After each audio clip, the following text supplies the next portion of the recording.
प्यारे बच्चों, हिंदी की कक्षा में आप सभी प्यारे बच्चों का स्वागत है। आज हम लक्ष्य हिंदी पाठमाला कक्षा छठी का पाठ 10 ए रोबो का भाग 2 पढ़ने जा रहे हैं। इस वीडियो को शुरू करने से पहले मैं आप सभी बच्चों से निवेदन करती हूँ कि आप मेरे चैनल को ज़रूर सब्सक्राइब कीजिए, मेरे वीडियोस को लाइक और शेयर ज़रूर कीजिए, बेल आइकन को प्रेस कीजिए जिससे आपको मेरे वीडियोस की नोटिफिकेशन मिलते रहेंगे। आप सभी का बहुत बहुत धन्यवाद अपने प्रेम और सहयोग के लिए। तो आइए हम अपना ए रोबो का भाग 2 शुरू करते हैं। फटाक की आवाज़ हुई और उल्टा सोमी ही अपना हाथ पकड़ के बैठ गया। उसके हाथ में जोर की चोट लगी थी। वह शांत होकर एक कोने में बैठ गया। बोला, तुम्हें सुनाई नहीं पड़ा? मैं कितनी देर से बुला रहा हूँ। गैस पर दूध उबल रहा था। रोबो ने जवाब दिया, अगर मैं उसे छोड़कर आ जाता तो वह बह जाता। बह जाए चाहे जल जाए। अब से मैं जैसे ही तुम्हें बुलाऊं तुरंत मेरे पास आओगे। रोबो कुछ नहीं बोला। आखिर वह ठहरा नौकर, और नौकर का काम तो मालिक की आज्ञा का पालन करना होता है। शाम तक सोमी का हाथ काफी सूज गया। जब उसके पिताजी को पता चला तो उन्होंने उसे कसकर डांट लगाई। सोमी बेचारा चुपचाप सुनता रहा। आखिर गलती तो उसी की थी, फिर भला वह कह भी क्या सकता था। एक दिन सोमी अपने दोस्तों को घर लाया। पहले तो उसने रोबो को सबसे मिलवाया, फिर अपने दोस्तों के लिए उसे चाय बनाकर लाने का हुक्म दिया। रोबो चुपचाप चाय बनाने चला गया और सोमी अपने दोस्त के सामने रोबो की तारीफों के पुल बांधने लगा। प्यारे बच्चों, पाठ के इस भाग में सोमी के बुलाने पर जब रोबो नहीं आता है तब सोमी उसे एक जोर से थप्पड़ लगाता है और उस इससे जो है रोबो को तो कुछ नहीं होता बच्चों, लेकिन सोमी का जो है सोमी के हाथ में चोट लगती है। और चोट लगने के बाद वह शांत होकर एक जगह पर बैठ जाता है। जब रोबो आता है तो उसे कहता है कि उससे पूछता है कि तुम इतनी देर कहाँ थे, मैं तुम्हें कब से बुला रहा था। इस पर रोबो कहता है कि गैस पर दूध उबल रहा था। अगर मैं दूध को छोड़कर आ जाता तो दूध बह जाता, जल जाता था। लेकिन इस पर भी सोमी उसे कहता है कि मैं जब भी बुलाऊं तुम तुरंत मेरे पास आओगे। रोबो इस पर कुछ नहीं बोला। आखिर वह ठहरा नौकर, और नौकर का काम बच्चों सिर्फ अपने मालिक की आज्ञा मानना होता है, बात सुनना होता है। तो शाम तक सोमी का हाथ बहुत सूज गया था और उसके पिताजी जब आए और उन्हें ये सब कुछ पता चला तो उन्होंने उसे काफ़ी डांट लगाई। सोमी तब चुपचाप बैठा रहा क्योंकि गलती उसी की थी। भला वह क्या कहता। एक दिन सोमी ने अपने दोस्तों को अपने घर बुलाया और रोबो से कहा कि तुम सबके लिए चाय बना दो। रोबो चुपचाप किचन में चला गया चाय बनाने के लिए और सोमी अपने दोस्तों के सामने रोबो के तारीफों के पुल बांधने लगा। आइए पाठ का अगला हिस्सा पढ़ते हैं। वह बोला, मेरा रोबो बहुत होशियार है। काम तो काम, वह शतरंज में भी एक्सपर्ट है। आजकल तो मुझे भी मात दे देता है। अच्छा, एक दोस्त ने पूछा, और क्या? सोमी को जोश आ गया। तुमने अभी इसे देखा ही कहाँ है? काम तो यह चुटकी बजाते ही करता है। तुम देखना, अभी 1 मिनट के अंदर वह चाय ले आता है। और चाय? लेकिन सोमी, रोबो को गए तो 3 मिनट से ऊपर हो गए और अभी तक चाय नहीं आई। एक दोस्त ने सोमी की बात काट दी। सोमी को लगा कि उसका अपमान हो गया, अतः उसने रोबो को गुस्से से आवाज दी, रोबो, तुम क्या करने लगे? जल्दी से चाय लेकर आओ। सोमी के सारे दोस्त उसका मुंह देखने लगे। जब पूरे 5 मिनट बीत गए और रोबो चाय लेकर नहीं आया तो सोमी का धैर्य जवाब देने लगा।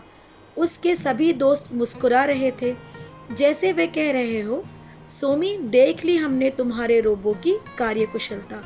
अरे, इससे जल्दी तो हमारी मम्मी ही चाय बना देती है। बच्चों, पाठ के इस भाग में सोमी ने अपने सभी दोस्तों को घर बुलाया है और रोबो को चाय बनाने का हुक्म दिया है। और जब तक रोबो चाय बना रहा है, सोमी ने अपने दोस्तों के सामने बड़ाई शुरू कर दी है और उसने रोबो के तारीफों के पुल बांध दिए हैं और ये बता रहा है कि रोबो बहुत होशियार है और वो शतरंज में एक्सपर्ट है, मुझे भी मात दे देता है। मात देना यानी हरा देना। इस पर इसके दोस्त बहुत हैरान हो जाते हैं। सोमी आगे बताता है कि हर काम चुटकी में कर देता है, अभी चाय भी लेकर आएगा। उसके दोस्त जो हैं वो कहते हैं कि 3 मिनट हो गए, अब तक वह चाय नहीं लेकर आया। फिर 5 मिनट हो गए और सोमी को ऐसे लगता है जैसे उसका दोस्त उसका मुस्कुराकर मजाक उड़ा रहे हैं। दोस्त जो है वो सोमी को कहते हैं कि हमने देख ली तुम्हारे रोबो की जो कार्यकुशलता। कार्यकुशलता का मतलब होता है बच्चों कार्य करने की योग्यता। उन्होंने कहा कि तुम्हारा रोबो चाय नहीं लेकर आया, इससे जल्दी चाय तो हमारी मम्मी बना देती है हमारे लिए। आइए पाठ का अगला हिस्सा पढ़ते हैं। और जब सोमी से दोस्तों के सामने बैठा न गया तो वह स्वयं ही किचन की ओर भागा। लेकिन जैसे ही वह कमरे से बाहर निकला, रोबो सामने से आता हुआ मिला। वह सोमी को देखते ही बोला, सोमी भैया, चाय कहाँ रखूं? मेरे सिर पर, सोमी ने बिना सोचे समझे ही गुस्से में कह दिया। अब रोबो तो ठहरा एक मशीन, और मशीन में इतना दिमाग कहाँ कि वह सोमी की बात में छिपे व्यंग को समझ पाए। अतः उसने चाय की ट्रे सचमुच ही सोमी के सिर पर रख दी। और जैसे ही चाय की ट्रे का संतुलन बिगड़ा, गर्मा गर्म चाय सोमी के सिर पर पलट गई। उसका चेहरा बुरी तरह से झुलस गया और वह चीखने चिल्लाने लगा। तब तक उसके दोस्त भी दौड़े आए। सोमी की हालत देखकर वे लोग एकदम से हड़बड़ा गए और उसके पिता को फोन करके सारी बात बता दी। अस्पताल छोड़कर सोमी के पापा जल्दी से घर की ओर भागे। सबसे पहले उन्होंने सोमी के जले हुए हिस्से पर मरहम लगाया। बच्चों, पाठ के इस हिस्से में जब सोमी से दोस्तों के सामने बैठा न गया तो वह स्वयं ही किचन की ओर भागा। लेकिन जैसे ही वह कमरे से बाहर निकला, रोबो सामने से आता हुआ मिला।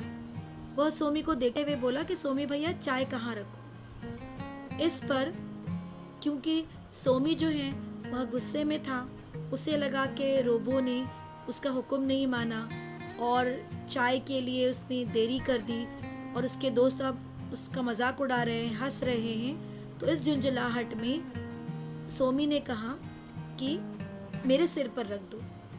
अब रोबो जो है एक मशीन ठहरा। उसे सोमी के व्यंग का जो मतलब है समझ में नहीं आया कि इन्होंने गुस्से में बोला है, गुस्से में मुझे ये हुक्म दिया है। वह समझा ये सचमुच है और उसने सोमी के सर पर रख दी चाय की ट्रे। जैसे ही चाय की ट्रे रोबो ने सोमी के सर पर रखी, उसका संतुलन बिगड़ गया और गर्मा गर्म चाय सोमी के सिर पर पलट गई और उसका चेहरा बच्चों झुलस गया।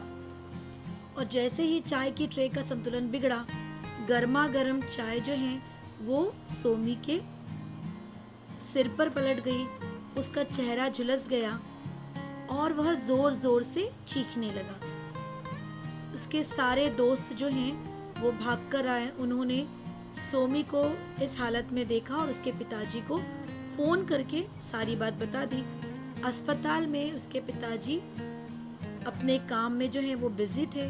वो अपना काम छोड़कर घर आए और सोमी के जले हुए हिस्से पर मरहम लगाया। आइए पाठ का अगला हिस्सा पढ़ते हैं। फिर जलने का कारण पूछा। अब भला सोमी सच्ची बात कैसे बता देता? इससे एक तो उसके दोस्त उस पर हंसते और पिता की डांट अलग से पड़ती। अतः वह असली बात को गोल मोल करके बोला। पापा, जैसे ही मैं दरवाजे से निकलकर किचन की तरफ चला, सामने से आ रहे रोबो से टकरा गया। और फिर पापा बोले, देख कर काम किया करो बेटे, मैंने तुमसे कितनी बार कहा है कि। लेकिन सोमी ने पापा की तरफ ध्यान नहीं दिया। वह तो रोबो की ओर निहार रहा था और रोबो एकदम हैरान परेशान। उसे समझ में नहीं आया कि सोमी ने आखिर झूठ क्यों बोला। सोमी की आंखों में याचना के भाव थे। सोमी आंखों ही आंखों में रोबो से बोला, ओ रोबो, पापा से कुछ मत कहना। क्या तुम मुझे सुधरने का एक मौका भी नहीं दोगे? आंखों से टप टप आंसू बह रहे थे। ये तकलीफ के आंसू न थे, बल्कि पछतावे के आंसू थे। रोबो ठहरा मशीन, लेकिन इसके बावजूद सोमी की भावनाएं उसे कहीं अंदर तक छू गई। वह मन ही मन हल्के से मुस्कुराया और किचन की तरफ चला गया। तो बच्चों, पाठ के इस भाग में जब सोमी के पापा जो हैं घर आए और उसे उसके जले हुए शरीर पर मरहम लगाया उन्होंने, तब सोमी से इसका कारण पूछा। तो क्योंकि सोमी अगर असली बात बता देता तो उसके दोस्त उस पर हंसते और पिताजी से डांट पड़ती। इसीलिए सोमी ने अपने पिताजी से झूठ बताया और उसने कहा कि मैं दरवाजे से निकल रहा था और किचन की तरफ से रोबो भी आ गया सामने। हम दोनों आपस में टकराए और फिर ये हादसा हो गया। पापा ने कहा कि तो देखकर काम करना चाहिए, तुम्हें कितनी बार मैंने पहले भी बताया है। लेकिन सोमी जो है उसका ध्यान अपने पापा की तरफ नहीं था, वह रोबो की तरफ देख रहा था। क्योंकि रोबो जो है वो हैरान परेशान सा खड़ा था। उसे समझ नहीं आ रहा था कि सोमी आखिर झूठ बात क्यों कर रहा है अपने पिताजी से। सोमी जो है उसकी आंखों में याचना थी, आंसू भी भरे हुए थे। रोबो से याचना कर रहा था कि पिताजी से कुछ मत कहना, क्या मुझे सुधरने का एक मौका नहीं दोगे? और उसकी आंखों से टप टप आंसू बह रहे थे। ये तकलीफ के आंसू नहीं थे बच्चों, ये पछतावे के आंसू थे।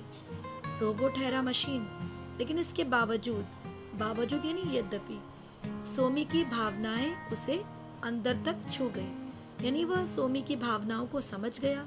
वह मन ही मन हल्के से मुस्कुराया और फिर किचन की तरफ चल पड़ा। तो बच्चों, इस पाठ से हमने यही सीखा है कि हमें दूसरों के प्रति आदर भाव रखनी चाहिए और हमारे चाहे बड़े हों, घर के छोटे हों, नौकर हों, सभी का आदर और सम्मान करना चाहिए। सभी से प्रेम से बात करनी चाहिए और झूठ बात नहीं करनी चाहिए। और अगर हम गलती करते हैं तो उसे मान भी लेना चाहिए और अगली बार वह गलती को दोहराना नहीं चाहिए। तो आइए इस पाठ के हम शब्दार्थ देखते हैं। शब्दार्थ में स्वर्गवास होना, मृत्यु होना, नामकरण, नाम रखने की रस्म, तमाचा जड़ना, थप्पड़ लगाना, कार्यकुशलता, कार्य करने की योग्यता, ऊर्जा, शक्ति, बल, आरोप लगाना, दोष लगाना, मात देना, हरा देना, बावजूद, होते हुए, यद्यपि। मुहावरे, रफू चक्कर हो जाना, भाग जाना, रोब गांठना, अपनी धाक जमाना, पारा 7वें आसमान पर पहुंचना, बहुत गुस्सा आना, तारीफों के पुल बांधना, अत्यधिक प्रशंसा करना, असली बात को गोल मोल करके बोलना, घुमा फिरा कर कहना। धन्यवाद।